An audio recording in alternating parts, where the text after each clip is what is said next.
Tadi sudah menyebutkan dari depan belakang banyak ya. Berarti karakteristik. Berarti ada karakteristik apa dan apa. Izin menjawab, Bu. Ya. Karakteristik fisiko-mekanik, fisiko-kimia. Fisika, kimia, dan mekanik ya. Iya, Oke. mekanik. Kalau digabung ya istilahnya bisa fisika kimia, fisika mekanik gitu kan ya. Iya. Fisik, oke. Fisik itu physically. Nah, secara fisik berarti apa yang termasuk di situ? Ada apa aja menurut pendapat kalian? Organoleptisnya, Bu. Secara organoleptis ya. Organoleptis itu kan artinya yang kita bisa lihat secara visual ya. Secara visual menggunakan indera penglihatan kita, indera peraba, indera penciuman, dan indera perasa ya. Yang masuk organoleptis tadi apa saja? Ada bentuk, warna, bau, rasa.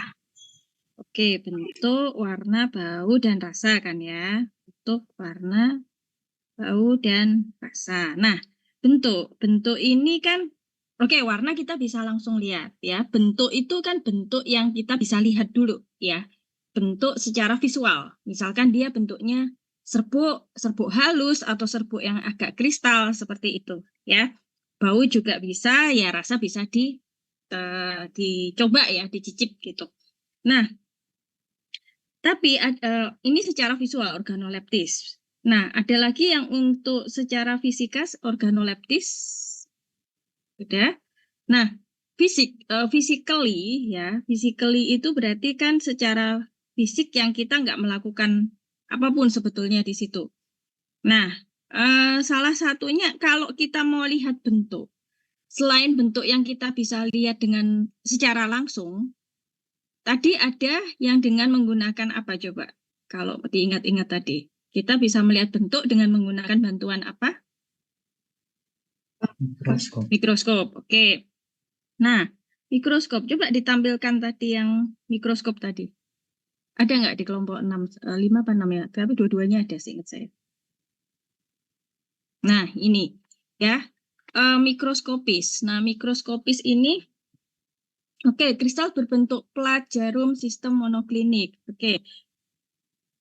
Kalau menurut pendapat kalian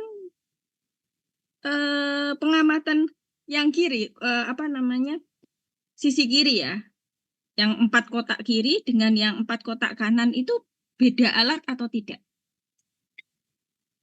Berbeda. Beda. Kalau yang kiri menggunakan apa kira-kira? Mikroskop cahaya. Mikroskop cahaya. Yang kanan? Mikroskop elektron. Elektron atau SEM. Nah, berarti gini, karakteristik. Berarti yang dimaksud dengan karakterisasi itu kita pisahkan dulu ya. Ada fisika, kimia, dan mekanik. Oke, secara fisik organoleptis tadi dan juga ada dengan bantuan bentuk secara visual, hablur atau sebuk ini yang seperti disampaikan di sini. Kemudian ada bentuk kristal ya. Nah, bentuk kristal ini bisa dengan menggunakan mikroskop biasa dulu paling dasar ya. Nah, kemudian ada menggunakan mikroskop cahaya untuk yang lebih intens ya kalau kita mau melihat apa namanya permukaannya seperti apa, bahkan juga ke ukuran partikel gitu ya. Karena kadang apa yang kita di mikroskop cahaya tidak terlalu nampak, apalagi kan dia harus ada pendispersinya dibandingkan dengan ketika dia yang bentuk kering kemudian langsung diamati dengan mikroskop cahaya. Jadi kita bisa lebih tahu permukaannya seperti apa. Ya, jadi kalau mikroskop cahaya itu lebih ke arah bentuk secara umum ya, bentuk yang tidak hanya bisa dilihat dengan kasat mata ya. Kemudian kalau yang mikroskop elektronik ya, scanning electron microscope atau SEM itu kita bisa melihat sampai ke permukaannya seperti apa. Oke. Nah, selain itu mikroskop itu terkait dengan masih secara fisika. Kemudian yang kimia apa?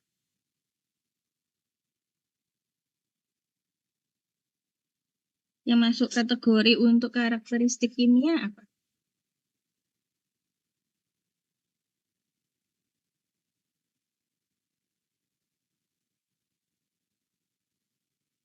Ayo, tadi kalian sudah menjabarkan, coba sekarang diklasifikasikan. Mana? Mungkin dari pH-nya, Bu.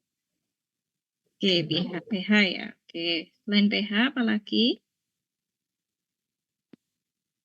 Inkompatibilitas. Inkompatibilitas. Ya, oke. Ntar itu saya catat dulu. Yang lainnya dulu apa? pKa-nya, Bu. Oke, pKa. Baik. Kemudian apa lagi? Mungkin spot test, Bu. Spot test sih apa maksudnya? Kalau kita reaksikan dengan suatu reaksi gitu, Bu. Nanti Kalau dia kita reaksikan dengan Iya. menghasilkan apa? menghasilkan warna yang berbeda. Oke. Reaksi warna. Itu untuk mengetahui apa sebetulnya? Tujuannya kita melakukan reaksi warna untuk mendapatkan informasi terkait apa? Itu Ayo. untuk membuktikan kalau bahan yang kita miliki itu beneran vitamin C itu. Oke. Apa yang membuat dia bisa, oke, ini benar-benar vitamin C kalau pakai reaksi warna. Itu reaksi warna itu apa sih? Prinsip reaksi warna yang kalian ketahui? Coba.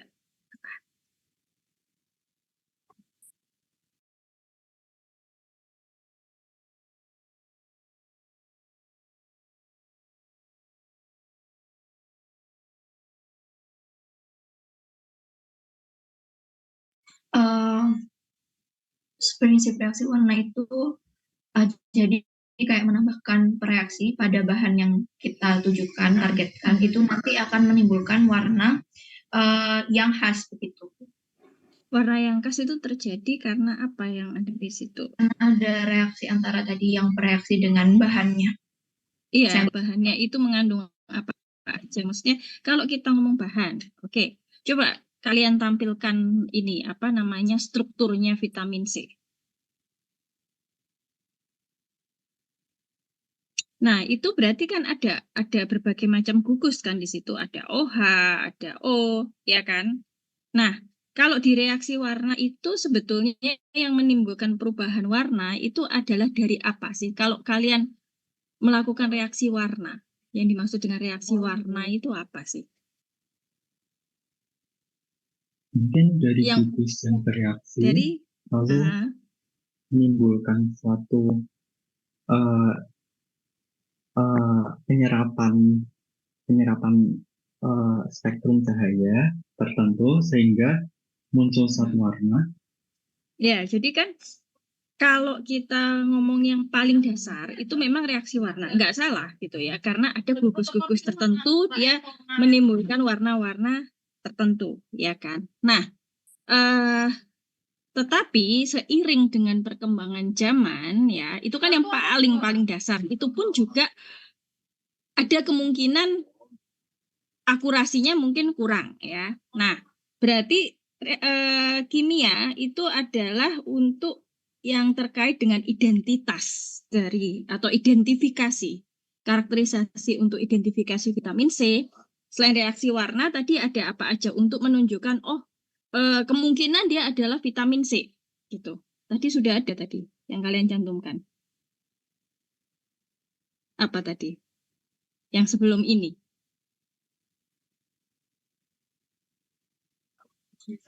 PKA.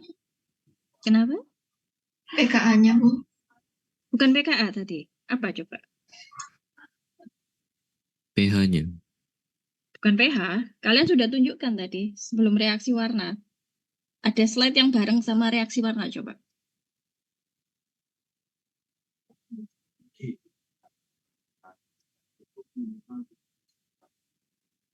Nah, ya, FTIR. Jadi gini, kimia, oke, karakter yang dimaksud dengan karakteristik kimia tadi nggak salah, pH misalkan. Kita cek, oke, pH-nya berapa? pH berkait juga dengan pKa.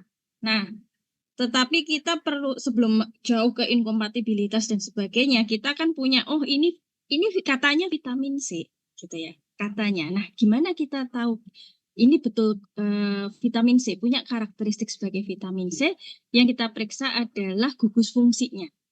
Ya, gugus fungsi. Nah, gugus fungsi tadi Pak bisa dengan yang paling sederhana di masa lalu ya, tapi ini kadang-kadang juga masih dipakai di masa sekarang ya, adalah dengan FTIR.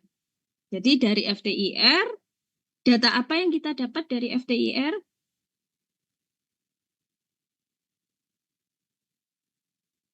Spektrum serapan. Serapan ya, dari serapan ada bilangan gelombang ya, sumbu X-nya itu bilangan gelombang, kemudian dia serapan-serapannya ada di bilangan gelombang berapa. Nah, bilangan gelombang tertentu kan akan menunjukkan gugus fungsi yang tertentu. Nah, dari situ gugus fungsinya, oh ini ada gugus apa saja, apakah gugus ini secara umum dia ada di vitamin C gitu ya. Jadi karakterisasi kita melihat gugus-gugusnya itu apa saja ya. Nah, kemudian kalau misalkan seperti ini ya, berarti kan kita kalian mencocokkan oh vitamin C punya gugus ini apa saja, kemudian di FTIR itu muncul atau tidak. Nah, cara lain dengan bagaimana kalau kita mau tahu oh ini betul vitamin C atau bukan?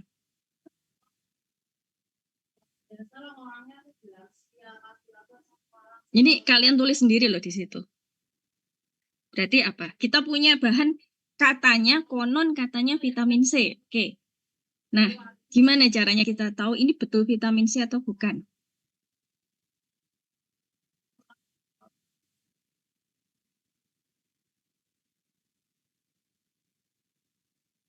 Dengan menggunakan DSC, Bu.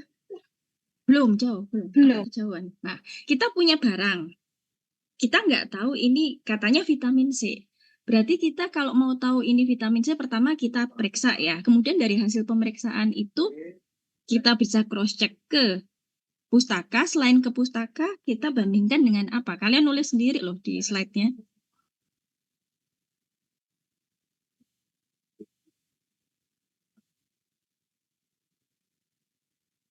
Ada di kotaknya itu kalian tulis sendiri loh. Dengan asam askorbat BPFI, Bu. Ya, asam askorbat BPFI. BPFI itu apa?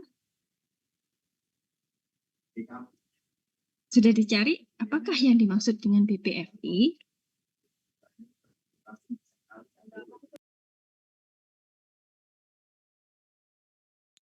Baku pembanding farmakope Indonesia.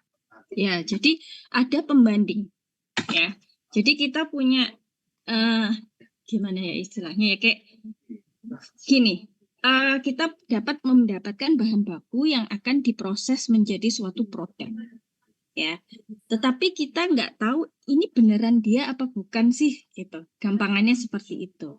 Nah, maka identifikasi dan sekaligus juga karakterisasi. Kenapa kita karakteristik ini kan kimia kita perlu tahu gugus-gugusnya itu apa. Ya, oke kita sudah tahu ini bahan ini punya gugus A ini apa aja C, OH dan sebagainya. Kita bikin tabelnya. Oke.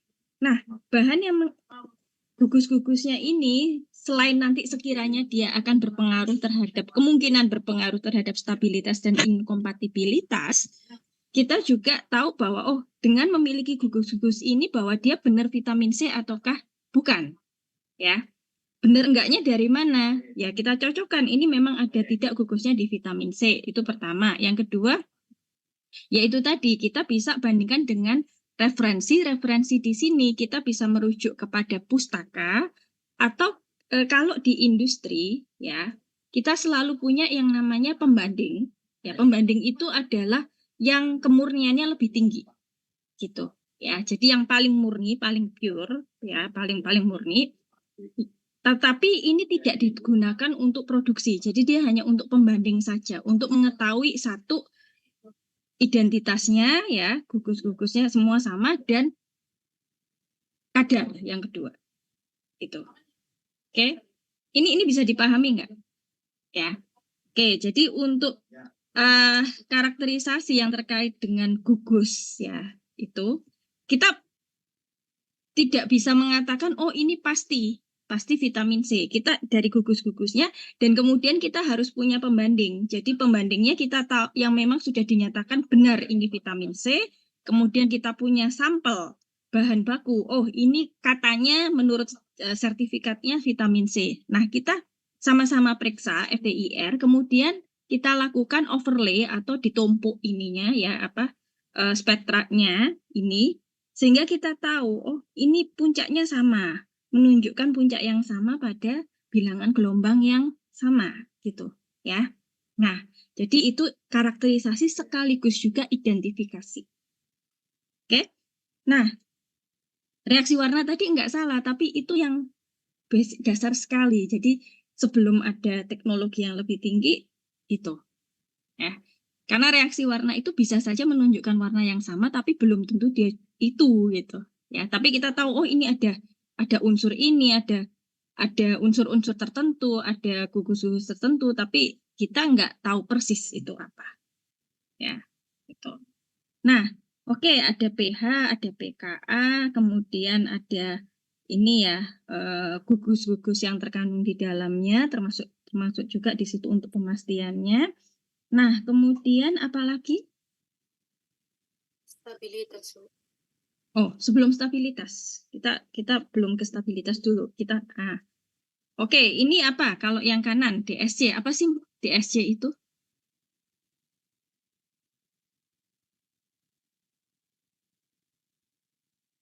DSC, apa sih tujuan penggunaan DSC?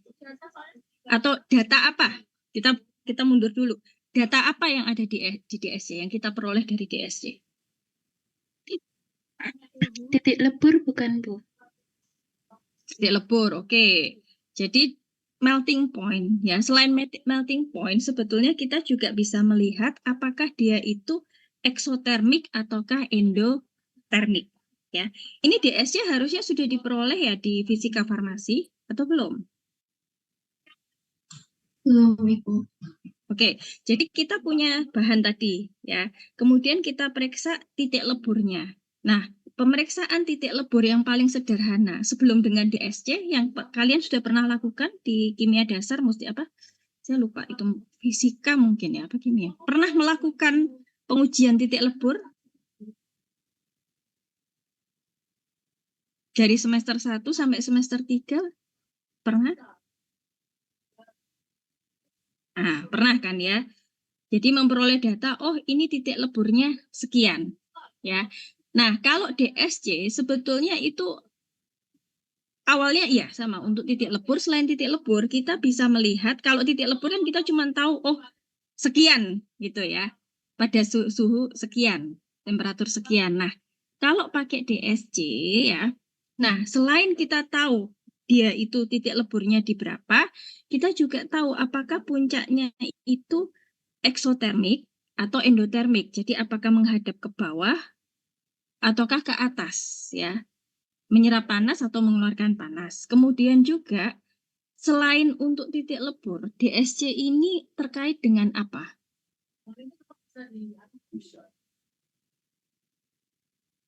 Kalau di fisika farmasi materinya Prof Dwi, satu bahan itu bisa memiliki berapa bentuk?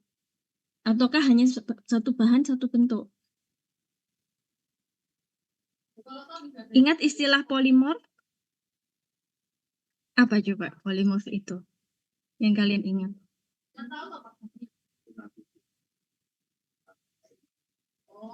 Suatu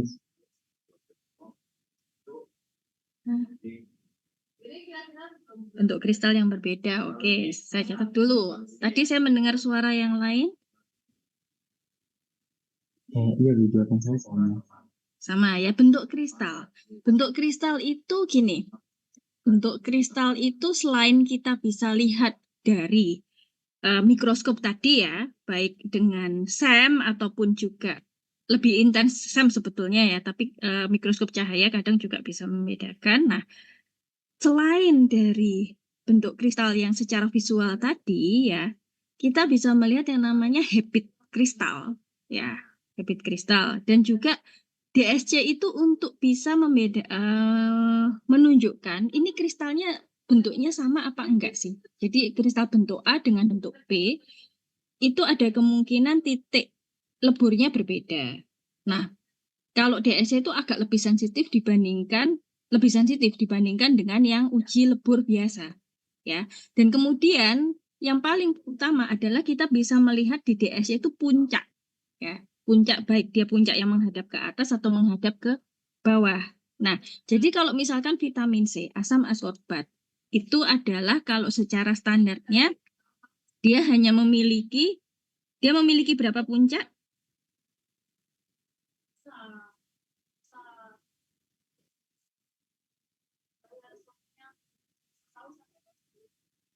Kalau kalian lihat di sini yang vitamin C yang mana? Dari keterangannya, ini kalian nulis sendiri loh keterangannya. Copy paste ya maksudnya. Vitamin C-nya yang mana? Yang A, B, C, D? Yang B, Bu. B. Nah, ini berarti kan dia modelannya ada satu puncak. Ya, mungkin dia ada agak sedikit ke atas gini, ya. Nah, jadi kalau dia bentuknya kita bisa lihat dari bentuk kristalnya juga, ya. Dari puncaknya ini. Jadi kalau dia itu masih kristalin, dia tajam gini, dan kalau ada bentuk yang lain mungkin ada sedikit pergeseran, ya, ataupun mungkin juga ada puncak-puncak tambahan itu, ya. Nah, dan DSC ini kita juga harus bandingkan dengan pembanding yang baku pembanding Farmakope Indonesia tadi, ya. Nggak cuma Farmakope, USP juga punya, Sigma, standar Sigma juga punya. Jadi istilahnya yang puritasnya, kemurniannya paling tinggi, ya. Jadi kita bisa bandingkan, oke, titik leburnya sama apa enggak, sama atau ada sedikit pergeseran. Jadi kalau DSC ini kan lebih sensitif dibandingkan dengan yang model melihat lebur biasa secara ini ya, dengan alat yang kalian gunakan di kimia dasar, ya. Dan kemudian juga kita bisa lihat, oke, ini bentuknya puncak yang tajam ataukah sudah sedikit berubah gitu, ya. Bisa dipahami nggak ini terkait DSC? Kalau dia ini DSC ini nanti juga kita bisa melihat interaksi, ya. Tapi itu nanti dulu. Jadi oke, DSC. Selain DSC, apalagi? Kira-kira untuk tadi yang terkait dengan apakah dia bentuk kristal atau bukan, kemudian apakah dia kristal yang sama atau bukan, selain DSC menggunakan apa lagi yang kalian ketahui?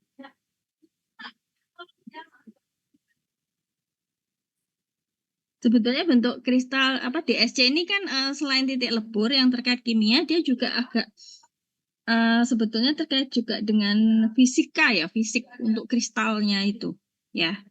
Nah, selain DSC apa lagi?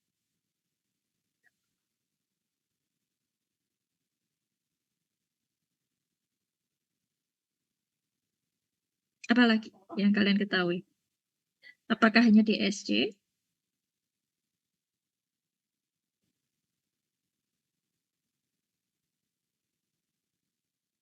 Nggak ada yang ingat? Pernah dengar XRD? Belum. Jadi XRD itu X-ray diffraction. Ini nanti untuk tugas tambahan minggu depan ya, yang terkait dengan studi praformulasi ya. Kristalinitas itu adalah kita melihat puncak-puncak kristal dari suatu bahan ya, dengan namanya X-ray diffraction ya. Nah, nanti kalian coba cari sendiri X-ray diffraction itu apa. Ya, jadi saya nggak jelaskan dulu di sini. Tapi itu merupakan salah satu bagian dari melakukan karakterisasi dan identifikasi, ya.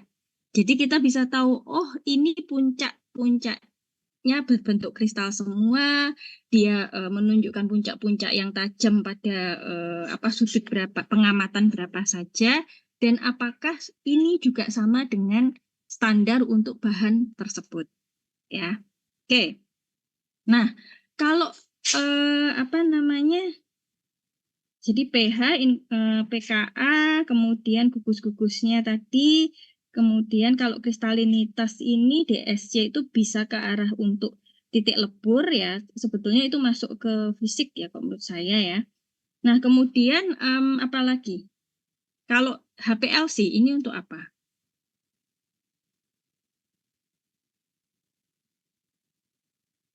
Apa yang mau dilihat dari HPLC?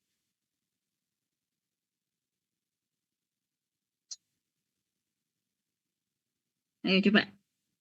Ini yang kelompok yang punya ini yang bisa menjelaskan dengan lebih detail. Oke, apakah tujuan dari melakukan uji HPLC?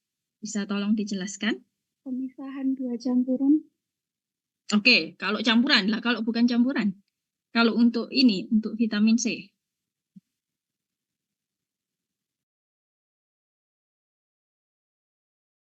Untuk menganalisis kadar bahan aktif. Oke, analisa kadar kuantitatif ya. Tapi kalau kualitatifnya apa?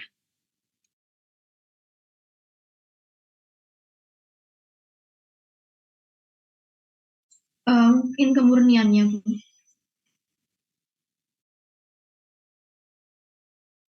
Oke, taunya dari mana? Cara kita mengetahui, oh ini betul vitamin C, oh ini betul murni.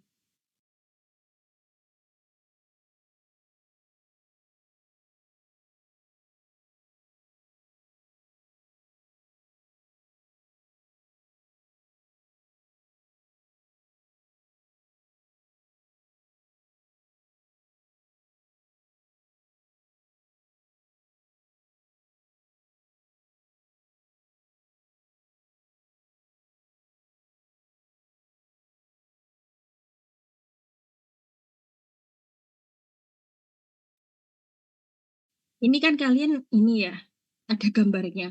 Gambar itu menunjukkan apa sih? Sudah dapat tentang kuliah HPLC belum?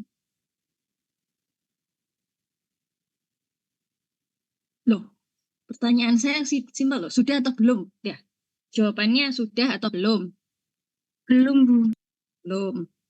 Nah, ini sumbu X-nya ini menunjukkan apa? Sumbu X ya. Itu ada tulisannya loh di situ. Minutes atau waktu. Waktu ya. Jadi waktu retensi ya. Jadi kita kan HPLC itu ada yang namanya fase diam atau kolomnya ya, yang diam. Kemudian fase yang diam itu dialiri oleh suatu fase gerak ya, atau mobile phase di sini ya. Jadi kalau kalian ingat fisika farmasi ya, kuliah saya mengenai absorpsi padat cair ya, si kolom ini kan padat. Nah, fase gerak itu cair. Nah, cairnya itu masuk ke fase geraknya. Nah, pada kemudian kita menyuntikkan sampel yang kita mau periksa. Jadi sampel itu kita suntikkan, dia akan mengalir bersama si fase geraknya ini, dan kemudian dia berinteraksi dengan dia bersama dengan fase gerak, kemudian masuk ke kolom sebagai fase diam, dia akan berinteraksi dengan si fase diamnya itu, dan pada waktu tertentu dia kemudian berikatan, muncul gitu. Ya, sederhananya seperti itu. Ya, nanti akan dipelajari lebih detail. Nah, kita melihat di HPLC itu adalah waktu retensi. Jadi untuk itu karakteristik sekaligus identifikasi. Kenapa? Kalau karakteristik kita bisa melihat, oh ini kaitannya dengan interaksi dengan fase diamnya, yaitu kolomnya. Kolom itu jenisnya macam-macam. Ya, jadi nanti kalian akan pelajari ada kolom C18, C8, ada kolom NH2 gitu ya. Nah, jadi kita bisa melakukan karakterisasi. Oh, jadi kalau nanti misalkan sampel ini vitamin C dia dilarutkan pada pelarut ini, kemudian diinjeksikan dengan fase gerak ini pada kolom ini, maka dia waktu retensinya sekian. Jadi dia karakteristik sekaligus juga identifikasi. Kita bisa mengatakan itu sebagai identifikasi ya, identitas ketika kita mendapatkan data dan kemudian kita bisa melakukan komparasi dengan standar pembandingnya. Gitu ya. Mungkin kalian akan bingung karakterisasi, identifikasi. Jadi gini, karakterisasi itu kita belum tahu dia sifatnya kayak apa sih gitu ya. Kayak misalkan oke, Aiman itu karakternya kayak gimana gitu ya. Kan perlu pengenalan. Nah, ini kita nggak tahu gitu. Sebetulnya dia karakteristiknya dia gimana sih gitu ya. Nah, kalau kita sudah tahu karakteristik ya seperti ini dalam konteks bahan obat, kemudian kita dari karakteristik itu kita menjadikan itu sebagai acuan untuk mencocokkan atau mengidentifikasi, ya, gitu. Nah, agak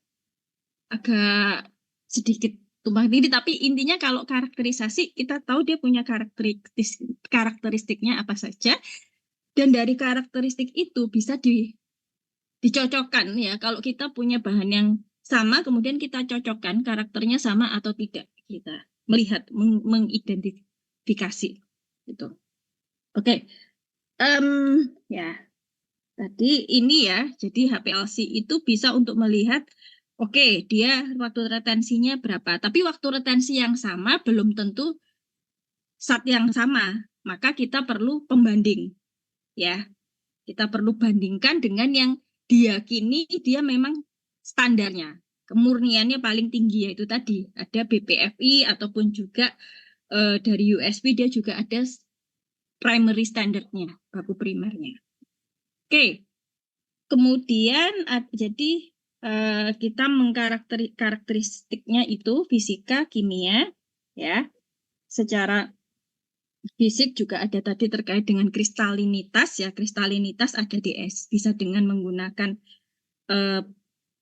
paling sederhana memang dengan mikroskop cahaya, kemudian naik ke mikroskop elektron, kemudian ada lagi dengan DSC, ini ya yang kalian tuliskan di situ, dan kemudian XRD, ya. Oke, nah berikutnya apalagi? Masih ada tambahan untuk karakteristik fisika maupun kimia, kira-kira?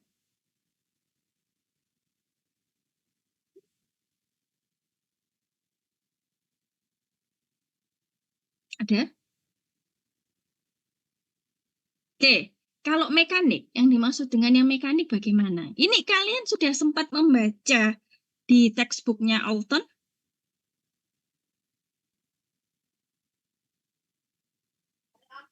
Coba, sudah diunduh textbooknya?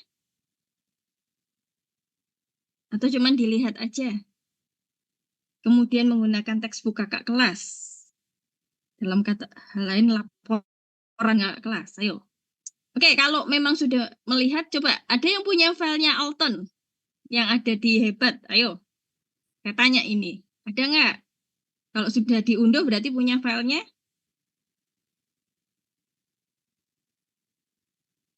Punya, Bu. Nah, oke. Muhammad Yasin, berarti kamu sudah punya filenya? Udah. Oke, boleh di-share? Ini close dulu, Iya. kita lihat dulu apa yang ada di textbook. Jadi sebagai rujukan. Oke, silakan.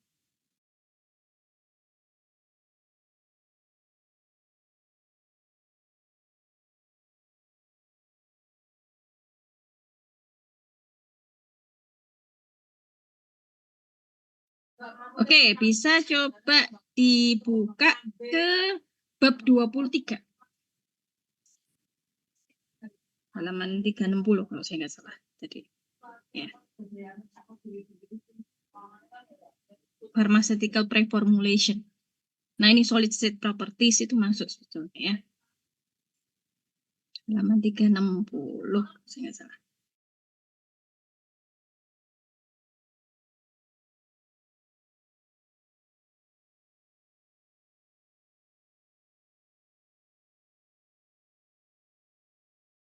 Sorry. Ini. Oke, jadi gini ya, kelarutan. Oke, tadi sudah. Kemudian ada, sebentar, stop dulu. Jadi ini ya, ada melting point dan entalpi menggunakan DSC. Oke. Nah, kemudian ada pKa. Nah, log P. Log P itu yang kalian ingat ya, koefisien partisi. Sudah pernah praktek belum? Praktikum ada nggak? Koefisien partisi. Ada air, ada oktanol, dikocok jadi satu gitu, pernah? Nah, ya jadi itu untuk yang paling sederhana. Jadi untuk menentukan apakah dia itu lebih banyak yang larut di bagian yang hidrofil atau hidrofob ya, itu nanti sebetulnya juga yang bentuk sederhana dari prediksi untuk permeabilitas sebetulnya. Nah, kemudian log P ya, log P itu termasuk karakteristik dari bahan, tapi tadi belum disebutkan ya, itu. Kemudian, nah ini polimorfisme yang terkait tadi dengan pengamatan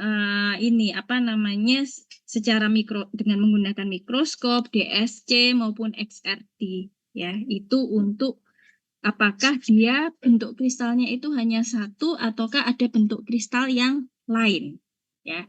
Itu. Nah, jadi ini fisik ya, fisik sebetulnya.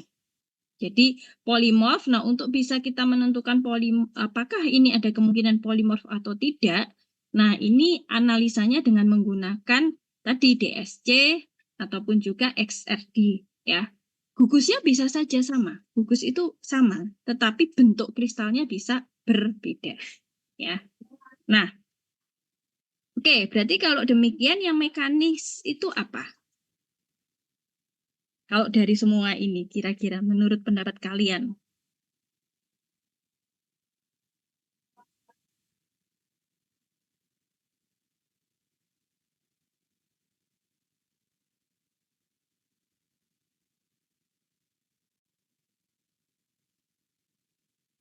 Ada sifat alir, Bu. Sifat alir ya. Partikel powder flow sebetulnya. Powder flow ini ya, sifat alir dipengaruhi oleh apa dan apa kira-kira? Kalau dari pengalaman kalian di fisika farmasi, yang paling jelas Ukuran partikel. Oke, ukuran partikel, betul. Selain ukuran juga ada kemungkinan bentuk dari partikel. Nah, bentuk partikel, ya kita ngelihat secara dengan menggunakan penglihatan mata, cuman ada bentuknya apakah itu serbuk halus, atau cenderung besar-besar, ataukah kristal. Kristal pun itu kita ketika dikatakan bentuknya adalah kristal jarum. Nah, pastinya kita nggak secara visual melihat itu bentuknya seperti jarum, tapi harus dilihat dengan menggunakan mikroskop, ya. Oke, nah kalau untuk ukuran partikel yang kalian ketahui menggunakan metode yang kalian pernah kerjakan menggunakan apa di fisika farmasi? Mikromeritik. Oke, mikromeritik bisa. Jadi dengan di bawah mikroskop ya pengamatannya. Dengan SEM tadi, mikroskop elektron juga bisa. Kemudian apalagi yang pernah dikerjakan? Kan ya, itu juga bisa. Tapi itu punya batas-batas ukuran partikelnya gitu ya. Nah, nanti di kuliah ya karena ini kan paralel ya, ada alat lain untuk menentukan ukuran partikel gitu. Nah, jadi kemudian yang mekanis itu adalah aliran ya, sifat alir. Nah, kalau misalkan kita punya bahan dia mudah mengalir. Nah, itu nanti kita hubungkan dengan bentuknya dia, pengamatan di bawah mikroskop dan juga ukuran partikelnya gitu ya. Nah, selain sifat alir apalagi satu lagi yang terkait dengan mekanis yang kemarin sudah saya jelaskan. Suatu bahan kalau untuk bisa di tablet, dua hal pertama yang kita lihat apa? Sifat alir dan apa? Yang ingat? Kompaktibilitas atau kemampuan dia untuk dipadatkan. Ya. Tapi ini memang harus dicoba ya, ataupun juga dicek dari referensi-referensi. Nah, tetapi harus ingat bahwa kalau dia itu punya bentuk kristal yang mungkin berbeda atau polimorf ya, itu bisa jadi mempengaruhi juga ke mekaniknya. Ya, kenapa? Karena kalau dia itu punya bentuk kristal yang berbeda, yang kita bisa konfirmasi lagi dengan pengamatan di bawah mikroskop ataupun juga DSC dan juga XRD ya. Nah, ini yang physical ini akan mempengaruhi yang mekaniknya gitu ya. Jadi apakah dia mudah mengalir ataukah tidak dan dia mudah dikempa ataukah tidak ya. Nah, kalau untuk dan ini caranya kalau berarti ini nanti ya dikarakterisasi juga harus ada caranya gitu ya. Oke. Baik, untuk ini karakterisasi ada pertanyaan atau bisa dipahami konsepnya? Ya, jadi yang dimaksud dengan mengkarakterisasi kan kita harus tahu sifat-sifat bahan yang kita mau bikin gitu, kita mau buat. Sifat apa saja sih yang kita perlu tahu gitu, ya. Nah, kalau untuk manusia kan sifatnya apakah dia sensitif, apakah dia baperan dan sebagainya. Kalau di bahan obat ya kita tahu kita harus klasifikasikan sifat kimia atau fisika, kimia dan mekanik, ya. Nah, dari mengetahui ini, kita baru kembangkan lagi ya ke masalah stabilitas dan inkompatibilitas. Jadi pertama kita udah pegang, oh iya, ini vitamin C. Kita mau bikin vitamin C. Dia gugusnya apa saja. Untuk mengetahui gugus-gugusnya itu bisa lewat FTIR tadi, ya. Nah, gugus-gugusnya ini pastinya dia akan mempengaruhi nantinya ke pH-nya, log P-nya, kemudian juga kelarutannya gitu ya. Dan juga apakah dia stabil atau tidak dengan paparan tertentu gitu. Nah, kemudian kimia, kemudian fisiknya, kemudian juga ke mekaniknya itu tadi, ya. Sehingga dengan mengetahui karakteristiknya itu tadi dan bagaimana cara untuk bisa mendapatkan data karakteristik tadi, baru kemudian kita melihat, selain itu bahan ini stabilitasnya bagaimana. Dengan mengetahui stabilitas, kemudian nanti kita bisa melihat ini potensi masalahnya ada di mana, gitu.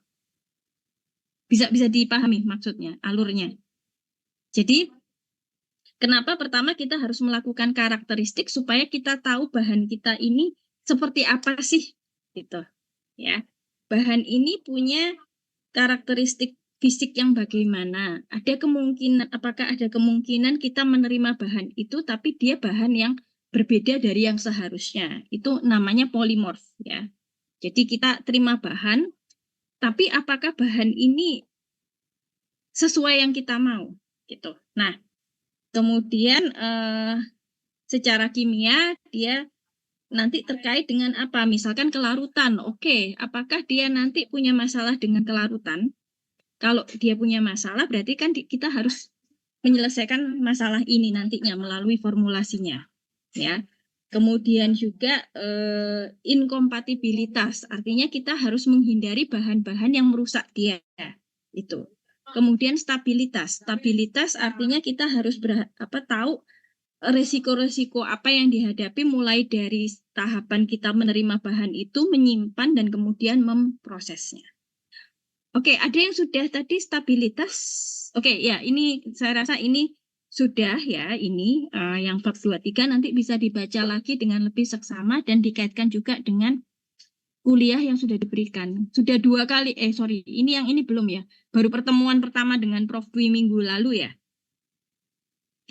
Nah nanti akan semakin bisa dipertajam ya. Jadi ini bisa juga jadi bahan diskusi kalian kalau ada yang mau ditanyakan lagi. Kemudian stabilitas tadi, ini mungkin saya rasa bisa di close ya, bisa ditutup ya. Terima kasih Yasin. Coba stabilitas tadi yang kelompok mana, 5 atau 6 tadi ya, saya agak lupa. Yang lebih lengkap yang kelompok 5 tadi ada data stabilitas, saya kok lupa. Nggak ada ya? 6. Nggak ada. 6 kalau nggak salah yang lebih lengkap. 6 coba ditampilkan.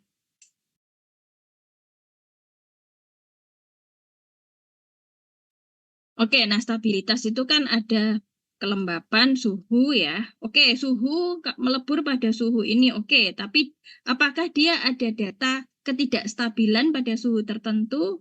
Nah ini mungkin nggak sekarang, ini bisa untuk yang minggu depan ya, mengenai studi praformulasi. Nah jadi dia yang harus diwaspadai adalah kalau vitamin C terhadap oksigen dalam bentuk kering, dia bagaimana? Ada ketidakstabilan ataukah tidak?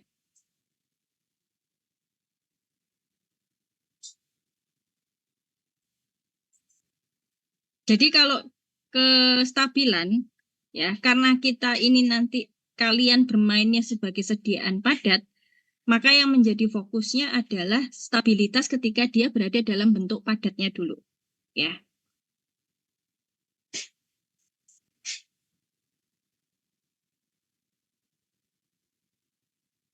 Nah, ini kalau terkait dengan ini ya, gimana menurut apakah kalian sudah punya pendapat atau gambaran gimana sih caranya kita tahu oh dia stabil atau enggak terhadap suhu, stabil terhadap cahaya, stabil terhadap kelembapan?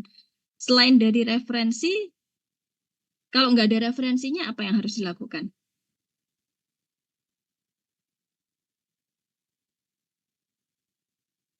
Membandingkan dengan suhu yang secara normal satu bahan akan terpapar. Oke ya, jadi harus dicoba ya dengan dibandingkan. Jadi misalkan terhadap suhu, kalau misalkan kita nggak ada data, ya kita coba kita paparkan pada suhu-suhu tertentu, ya. Misalkan mulai dari suhu di mana dia akan diproses ataupun kurang lebih suhu dia disimpan dan diproses misalkan, ya. Kemudian cahaya yang sudah pernah saya sampaikan ya mesti dicoba. Jadi misalkan oke, barang ini baru datang. Nah, baru dibuka dari segelnya. Kita cek, oke, kadarnya berapa? Tadi harus pakai kuantitatif ya, analisa kuantitatif, HPLC. HPLC itu lebih sensitif ya, karena apa? Karena dia kalau misalkan ada impurities atau pengotor, dia tadi puncak yang tadi ya, puncak-puncaknya itu nggak cuma satu, akan ada puncak yang lain ya. Tetapi itu juga bergantung pada apakah sistem dalam hal ini fase diam, fase geraknya itu menunjang. Jadi ini agak kompleks ya akhirnya. Nah kemudian terhadap kelembapan ya, kalau nggak ada datanya, kita mesti coba. Misalkan kita coba dilembabkan atau kita taruh di kelembapan tertentu ya, yang kita kondisikan kelembapannya dari ketika dia belum dipapar dengan kelembapan, kemudian setelah dia dipapar dengan kelembapan pada durasi tertentu itu akan bagaimana.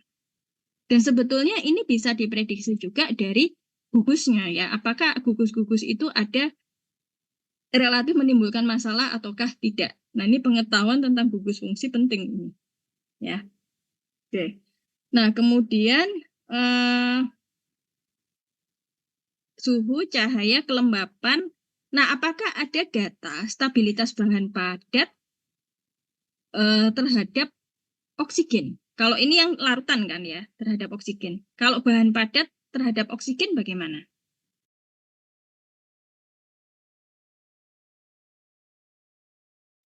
Ada yang sudah menemukan? Oke, kalau belum, ini berarti jadi PR ya. Coba dicatat, jadi PR-nya stabilitas bahan vitamin C ya, dalam hal ini terhadap oksigen. Oke. Nah, untuk sifat alir dan kompaktibilitas vitamin C, apakah ada yang sudah sempat mencari? Untuk karakteristiknya dia, apakah dia mudah mengalir, mudah ditabletasi, apakah ada yang sudah menemukan atau sempat mencari?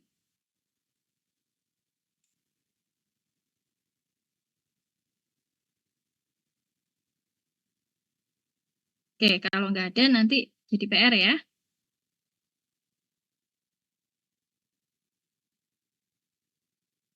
Oke, nah, baik. Kalau demikian, ini untuk yang karakteristik, ini secara garis besar bisa kalian pahami atau tidak? Alurnya, tujuannya, alurnya, dan bagaimananya bisa dipahami kah? Bisa, oke. Ya, nanti kita ini ya, kita tambahkan untuk tugas kalian nanti aja. Baik, jadi ini kita tutup dulu ya untuk yang karakteristik. Nanti kita di akhir kita tambah kita pastikan lagi. Nah, sekarang kita pindah ke ini apa namanya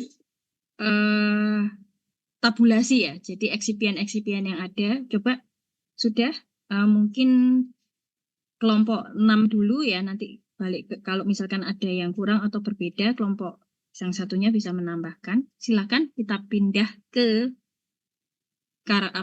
klasifikasi dari eksipien yang ada di lab. Coba silakan.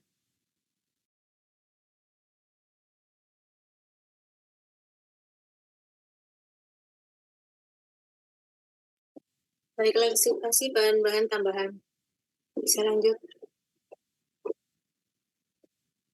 Yang pertama ada manitol. Di sini dapat berfungsi sebagai diluan dan pemanis. Untuk komposisinya sendiri 10-90% dari jumlah keseluruhan. Kemudian untuk pemberiannya ada di bubuk kristal berwarna putih, tidak berbau, butiran yang mengalir bebas. Kemudian terdapat rasa manis, berbentuk jarum ortorombik ketika dikristalisasi dari alkohol. Kemudian untuk massa jenisnya ada di 1,514 gram per cm kubik. Untuk sifat alirnya bersifat kohesif, butiran mengalir bebas. Titik leburnya ada di 166 sampai 168 derajat Celcius. Untuk pKa-nya ada 13,5 dalam 18 derajat Celcius. Untuk inkompatibilitasnya ada di xylitol infusion. Mungkin akan membentuk kompleks dengan beberapa logam seperti aluminium, tembaga, dan besi. Bisa lanjut.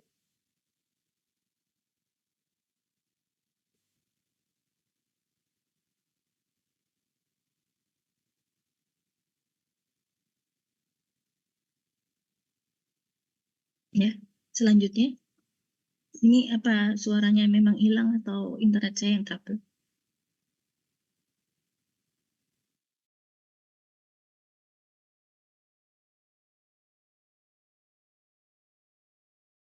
Mohon maaf, sepertinya teman saya jaringannya kurang baik.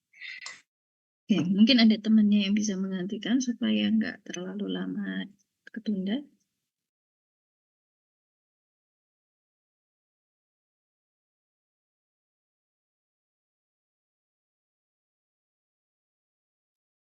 Atau mungkin bisa diambil alih kelompok 5 dulu. Kalau misalkan kelompok 6 mengalami masalah, gimana?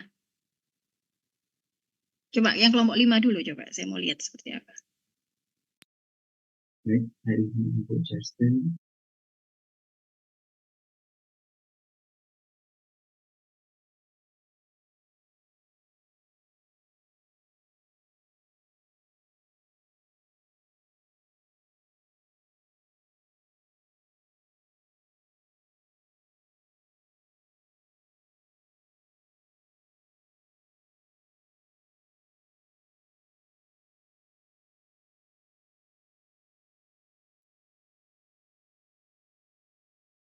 Baik, untuk yang pertama, di sini nama ada manitol.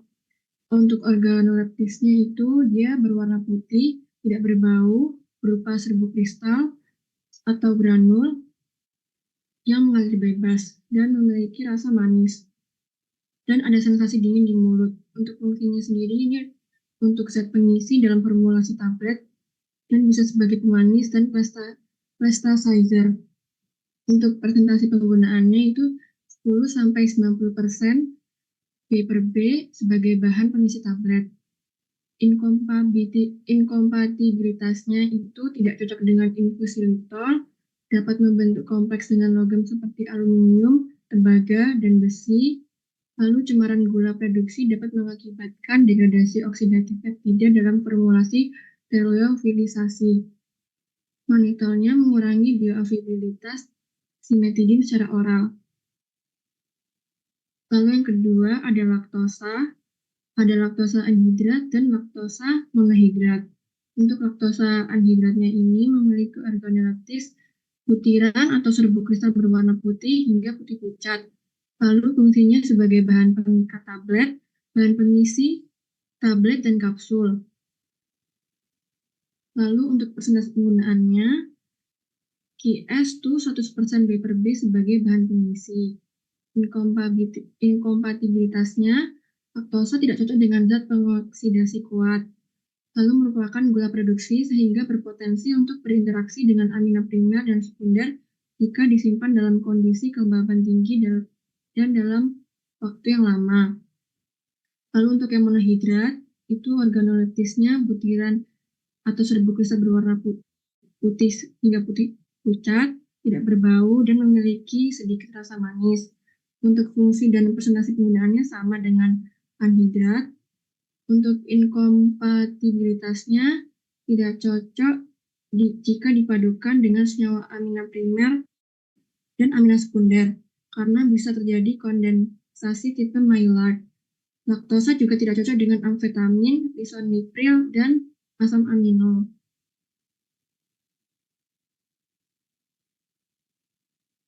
Lalu selanjutnya ada spray dried lactose.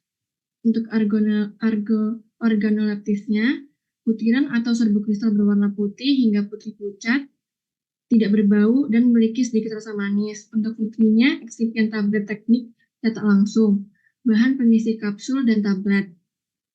Presentasi penggunaannya, QS itu 100% B/B sebagai bahan pengisi. Inkompatibilitasnya sebagai gula produksi, laktosa amorf yang terdapat pada spray dried lactose sangat reaktif sehingga akan lebih mudah berinteraksi dan dapat terjadi reaksi kondensasi tipe Maillard dengan amina primer dan sekunder. Lalu ada mikrokristalin selulosa pH 1,1 dan pH 1,2. Organoleptisnya mikrokristalin selulosa yang dimurnikan.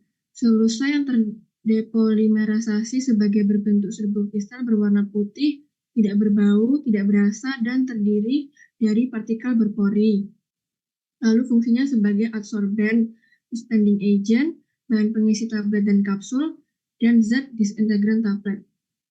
Untuk presentasi penggunaannya, untuk adsorben 20-90% B/B, anti-aderen atau anti lengket 5-20% B/B, bahan pengisi tablet dan kapsul 20-90% B/B, disintegran tablet 5-15% B/B. Untuk inkompatibilitasnya tidak cocok dengan zat pengoksidasi kuat. Lalu selanjutnya ada starch atau cornstarch. Organoleptisnya serbuk meat yang sangat halus dan berdecit saat ditekan di antara jari-jari. Lalu warnanya putih sampai putih pucat. Fungsinya sebagai bahan pengisil, penghajur, dan bahan pengikat tablet dan kapsul. Persentase penggunaannya 5% B/B sebagai bahan pengikat dan 10% B/B sebagai bahan penghancur atau disintegran. Lalu inkompatibilitasnya tidak cocok dengan zat pengoksidasi kuat. Warna senyawa inklusinya terbentuk dengan yodium. Selanjutnya akan dijelaskan oleh teman saya. Selanjutnya ada starch 1500. Organoleptisnya bubuk warna putih hingga putih pucat yang teksturnya agak kasar hingga halus, tidak berbau dan memiliki sedikit rasa yang khas.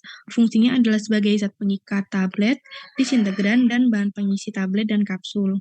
Untuk persentase penggunaannya 5-75% B/B sebagai bahan pengisi, 5-20% B/B sebagai bahan pengikat tablet, 5-10% B/B sebagai bahan sebagai disintegran. Selanjutnya ada dikafos atau dikalsium fosfat.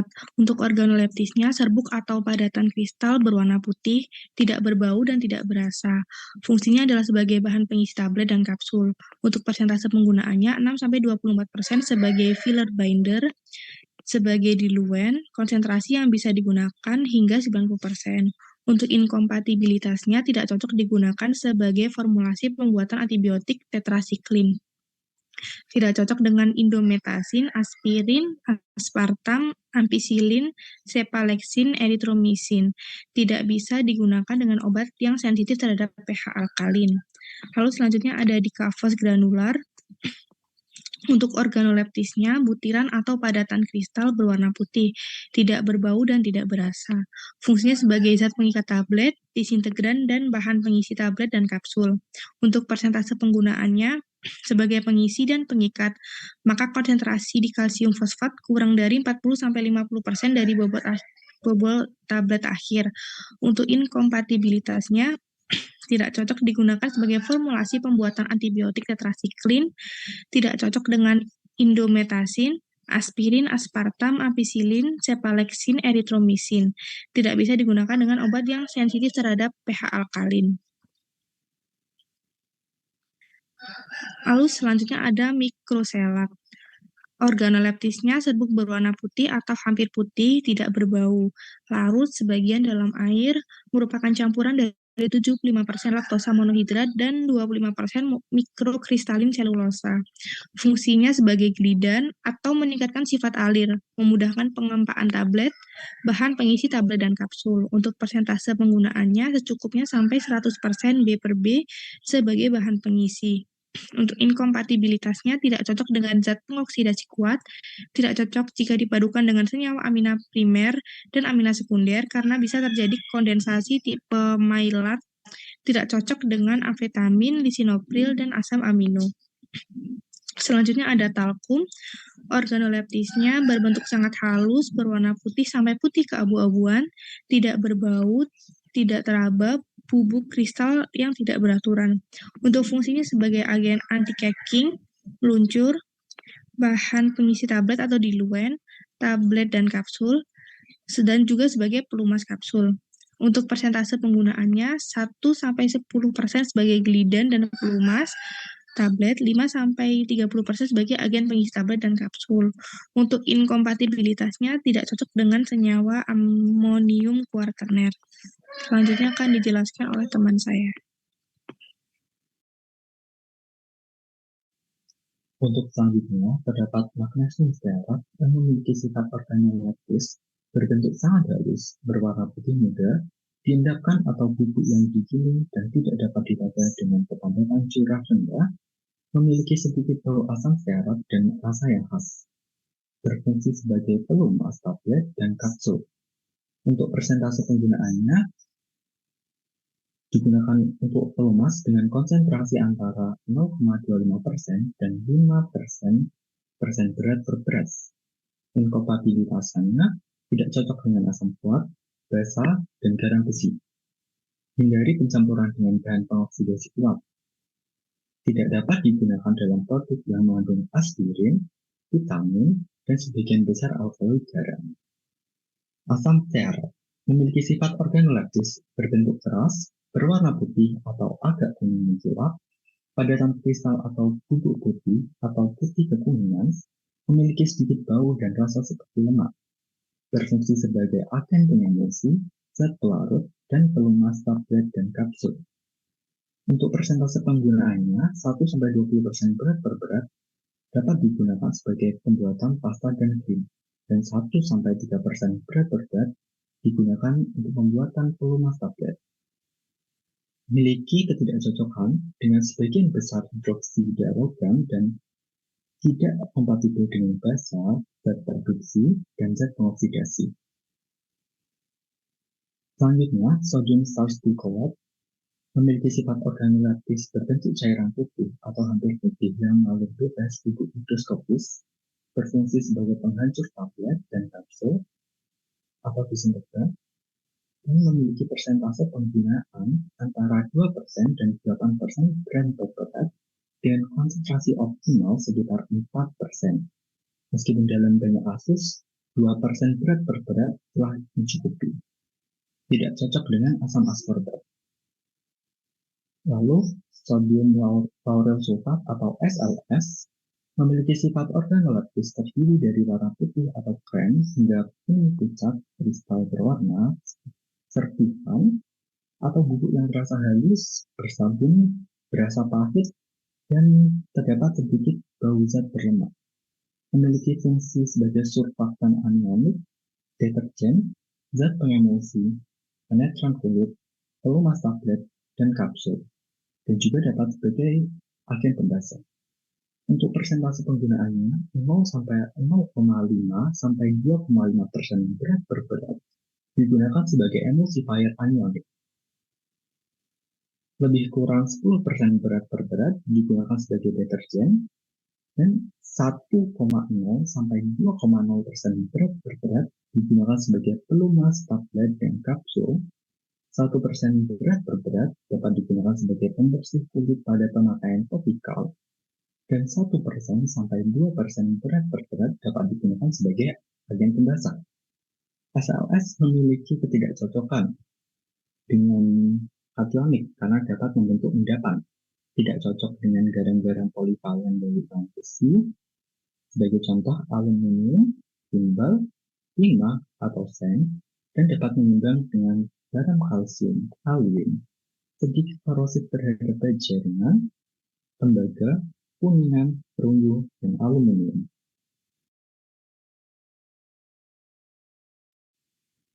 Selanjutnya ada HPMC atau hidroksipropil metil selulose. Untuk organoleptisnya, dia itu bubuk atau butiran berwarna putih, putih kekuningan atau putih keabu-abuan. Untuk fungsinya sendiri sebagai agen pelapis, agen pensuspensi, pengikat tablet, bahan pengental, zat penambah viskositas, bahan pelepas terkendali, zat pendispersi, zat pengemulsi, penstabil emulsi, dan agen pembentuk busa.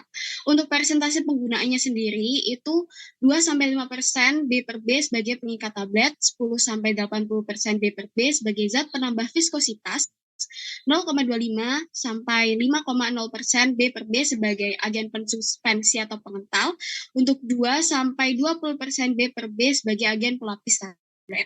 Untuk inkompatibilitasnya sendiri, HPMC ini tidak cocok dengan beberapa zat pengoksidasi. Kemudian oleh karena HPMC merupakan non-ionik, maka dia tidak akan kompleks dengan garam logam atau senyawa organik ionik untuk membentuk endapan tidak larut. Yang ke-16 ada PVP atau polyvinylpyrrolidon. Organoleptisnya sendiri merupakan serbuk halus berwarna putih hingga putih krem, tidak berbau atau hampir tidak berbau, higroskopis. Kemudian untuk fungsinya sendiri bisa sebagai bahan penghancur, bahan pengikat tablet, meningkatkan disolusi, dan sebagai suspending agent. Untuk persentase penggunaannya, 0-25% B per B sebagai pembawa obat, lebih dari 5% B per B sebagai pendispersi, lebih dari 5% B per B sebagai suspending agent, 0,5-5% B per B sebagai bahan pengikat, pengisi, dan juga penyalut tablet. Untuk inkompatibilitasnya, PVP akan menjadi bentuk aditif molekuler jika dalam larutan sulfatiazol, sodium salisilat, salicylic acid, phenobarbital, tanin, dan senyawa lainnya. Keefektifan timerosal sebagai pengawet akan terganggu karena akan bentuk senyawa kompleks dengan PVP. Next.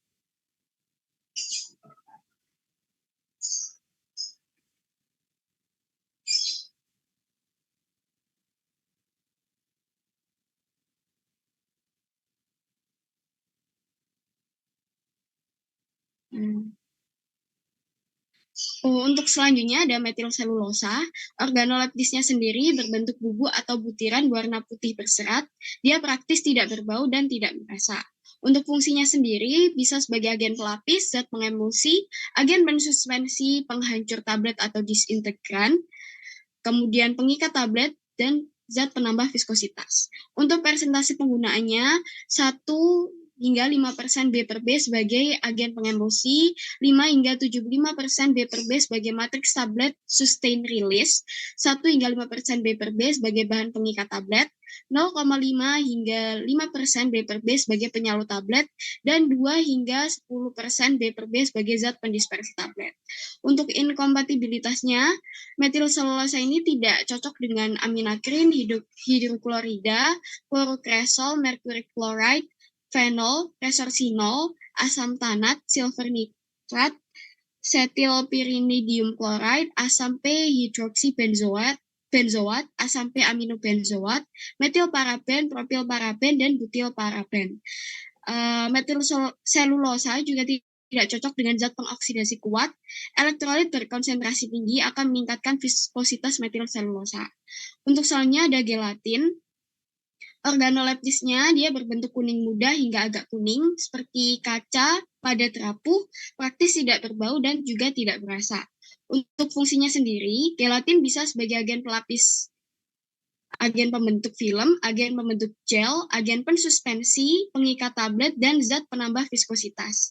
Untuk persentase penggunaannya sendiri, pada tablet kunyah dibuat menjadi 3 formula dengan konsentrasi gelatin 5-15%, tablet hisap, ekstrak, dan jambu biji gelatin digunakan pada konsentrasi konsentrasi 3% hingga 7%. Untuk inkompatibilitasnya sendiri, gelatin ini merupakan bahan amfoter yang bereaksi dengan asam dan basa. Gelatin dihidrolisis oleh sebagian besar sistem proteolitik untuk menghasilkan asam amino. Gelatin bereaksi dengan aldehida, gula aldehida, polimer anionik dan kationik, elektrolit, ion logam, pemelastis, pengawet, oksidator kuat, dan juga surfaktan. Selanjutnya. Dan yang terakhir ada kapoksil atau erosil. Untuk organoleptisnya sendiri, erosil merupakan silika berasap submikroskopis dengan ukuran 15 nanometer, serbuk amorf yang ringan, halus, berwarna putih kebiruan, tidak berasa dan juga tidak berbau. Untuk fungsinya, kapoksil atau erosil ini bisa sebagai absorben, agen anti-caking, penstabil emulsi, glidan, agen pensuspensi, penghancur tablet, penstabil temperatur, dan juga peningkat viskositas. Untuk persentase penggunaannya sendiri, 0,5 hingga 2,0% B per B sebagai aerosol, 1 hingga 5% B per B sebagai penstabil emulsi, 0,1 hingga 1% B per B sebagai glidan, dan 2,0 hingga 10,0% B per B sebagai agen pensuspensi dan juga pengental. Untuk inkompatibilitasnya, aerosil ini tidak cocok dipadukan dengan sediaan stilbestrol. Sekian. Terima kasih.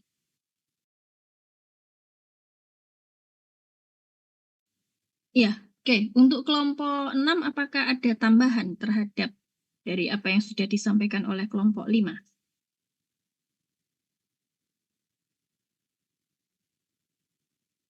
Atau kurang lebihnya sama?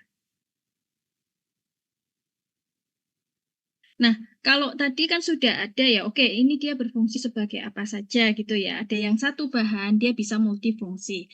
Nah, nanti untuk memperbaiki PPT kalian masing-masing ya, jadi ini untuk memudahkan nanti ketika kalian melakukan formulasi sendiri, itu coba dari bahan-bahan yang ada tadi, kemudian dibuat, oke, ini yang masuk sebagai bahan pengisi apa saja. Bahan apa kalau di komponen tablet kan kemarin sudah belajar ya, ada pengisi, pengikat, disintegran, glidan, lubrikan. Nah itu misalkan oke, kita butuh bahan pengisi, opsinya apa saja yang ada gitu ya. Nah kemudian juga karena ada beberapa bahan tadi yang bisa juga digunakan untuk proses cetak langsung, artinya bahan tersebut memiliki sifat alir dan kompatibilitas yang relatif baik. Ya, tadi apa? Kalau misalkan ini tadi antara laktosa, anhidrat ataupun monohidrat dengan spray dried lactose. Ada yang sudah mencari spray dried lactose itu dari proses apa?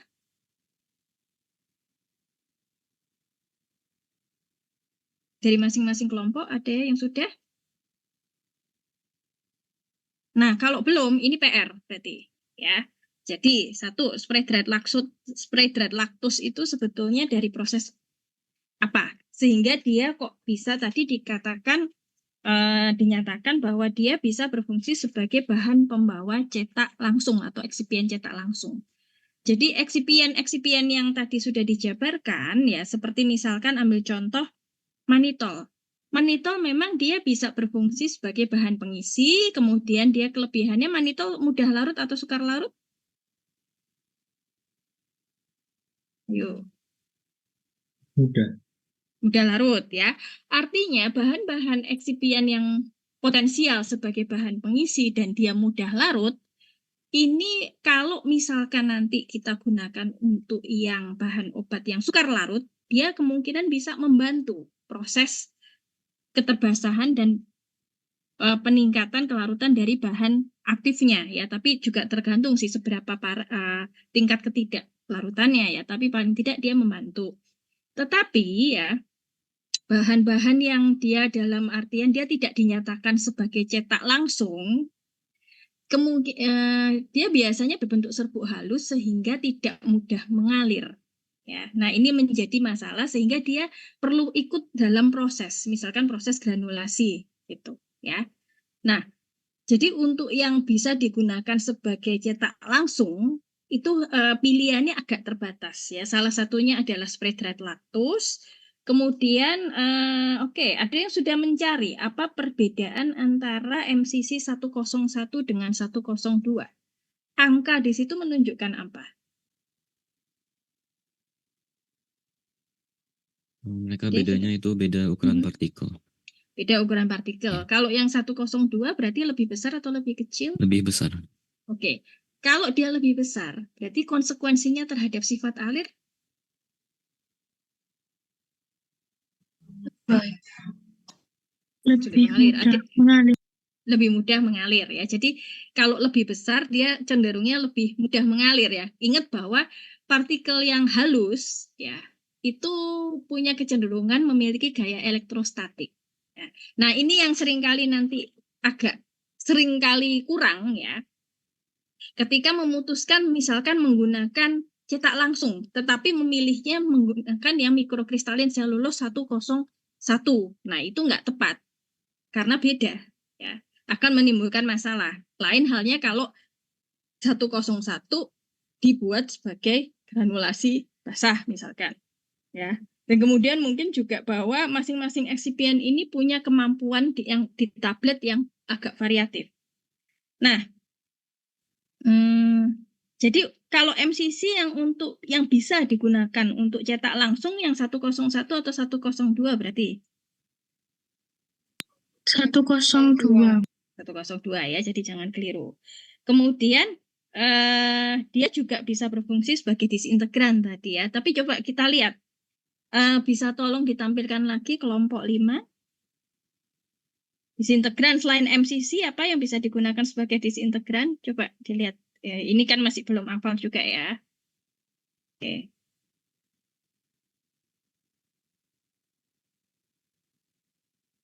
Nah, MCC dia bisa sebagai disintegran, tetapi kebutuhan disintegran itu cukup besar ya, 5-15% dari bobotnya.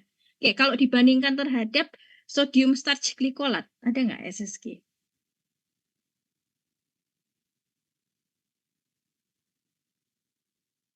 Nah, SSG dia cukup rendah ya. Nah, jadi kalau kita mau pilih, oke, cuman bergantung kepada MCC atau ada SSG, nah itu menjadi bahan pertimbangan tambahan ya, karena SSG ini super disintegran. Ada berbagai macam disintegran, tapi ini yang ada di lab ya. Nah, antara starch dengan starch 1500, ada yang sudah mencari bedanya apa?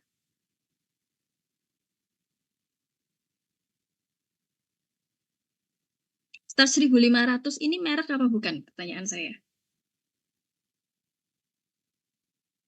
Merek, Bu. Oh, tidak salah merek. Merek. Jadi dia merupakan starch yang diapakan? Apa Itu bedanya dengan starch yang pre-gelatinized.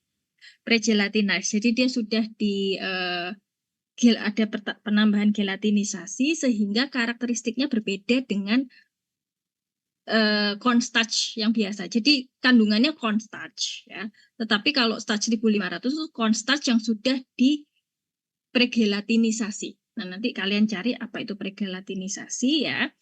Nah, sehingga dia fungsinya agak sedikit beda ya. Jadi starch oke, dia bisa sama-sama sebagai disintegran, sama-sama sebagai bahan penghancur, tetapi karena dia ada proses pregelatinisasi ya, sehingga persen kebutuhannya menjadi berbeda, dan kemudian juga dia memiliki sifat alir yang lebih baik. Jadi starch, kalau cornstarch, kalau kalian kayak tepung ini ya, tepung maizena ya, kalau di dapur itu ada tepung maizena pengental itu ya, dia kan halus ya. Nah, starch 1500 tidak sehalus itu ya. Kemudian dia multifungsi itu. Nah, sehingga dia bisa, dan dia itu memiliki, ketika dia dikempa, dia lebih bagus, lebih kuat daripada cornstarch saja. Kenapa? Karena ada fungsi dari pregelatinisasi tadi. Ya, jadi untuk PR-nya adalah antara starch dengan starch 1500 itu ya apa sih pengaruh dari pregelatinisasi terhadap starch ya? Yang dimaksud dengan pregelatinisasi itu apa?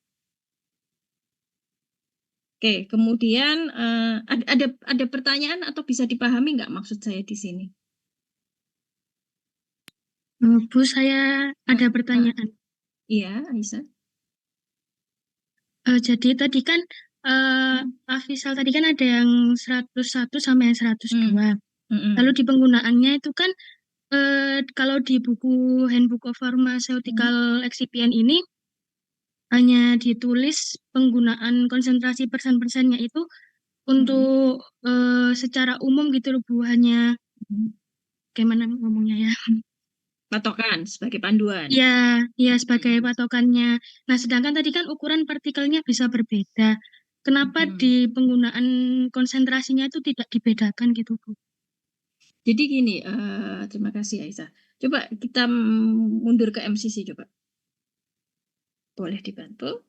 Nah, oke. Nah, jadi gini, pada prinsipnya ini kan dia general, ya.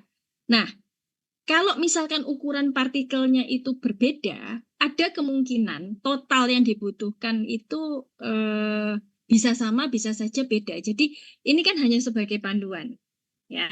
Jadi kita harus mulai dari mana? Itu pertanyaannya. Jadi kalau misalkan dia MCC sebagai bahan pengisi, ya, artinya kan kita hanya menghitung kekurangannya saja.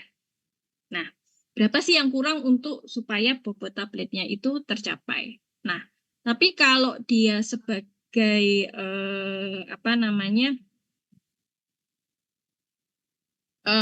eksipien cetak langsung, artinya dia mungkin lebih besar lagi karena dia harus menutupi karakteristik dari bahan yang kurang. Nah, kalau terkait dengan ukuran partikel, itu nanti juga karena berpengaruh pada saat dia mengisi ruang cetaknya. Nah, pertanyaannya tadi memang masuk akal lah. Kalau ukuran partikelnya beda, apakah persentasenya itu bukannya seharusnya beda? Nah, makanya dia di sini juga dinyatakan sebagai rentang.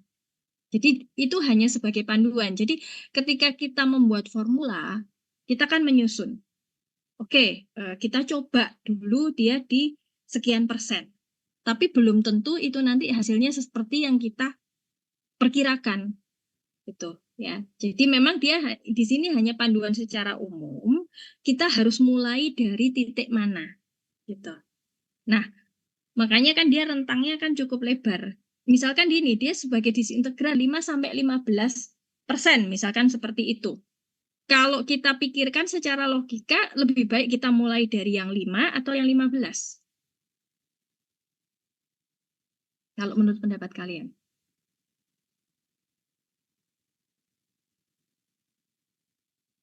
Gimana? 5 itu. 5. Kenapa kok 5?